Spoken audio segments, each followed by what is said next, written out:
নমস্কার, আপনারা দেখছেন পিবি নিউজ। আপনাদের সঙ্গে রয়েছে আমি, সাথেই নজর রাখবো এই মুহূর্তের খবরের দিকে।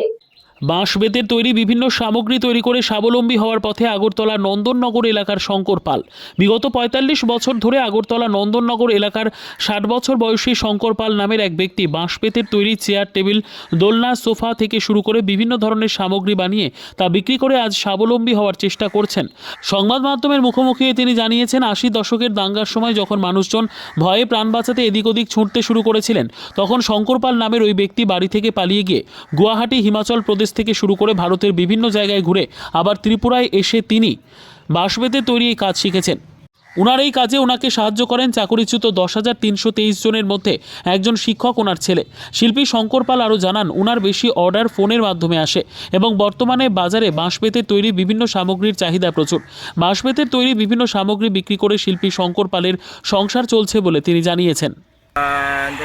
৪৫ বছর তো এই যে হয়েছে। কিভাবে এই কাজের সাথে আপনি বাঁশ বেতের কাজের সাথে যুক্ত হলেন? এটা যুক্ত হয়েছি ৮০ জুনের দাঙ্গার সময়, যখন উলট পুলট লাগিয়ে গেল, তখন আমি ঘর থেকে বাইরে গেছিলাম। সেটা অনেক জায়গা ঘুরছি, গুয়াহাটি, ধর্মনগর, গুজরাট, এরপরে হিমাচল প্রদেশ, এরপরে মালাগাছপুর, অনেক জায়গায় ঘুরলাম। এরপরে আবার একজনে পূর্ব সাহেব লগে একটা যোগাযোগ করে তখন মাল দেওয়া শুরু করলাম। এইভাবে এত বছর পর্যন্ত কাটাচ্ছি। চাহিদা কেমন বাজারে? বাজারে চাহিদা আগে কম ছিল, এখন মোটামুটি ভালোই আছে।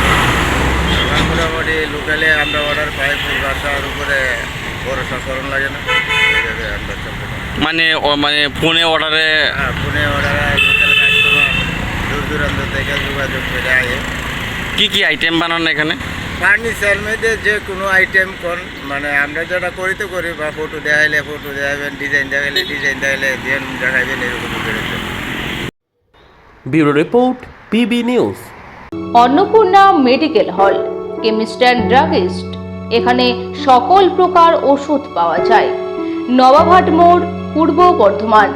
যোগাযোগ করুন 6295528655 অথবা 7602347696।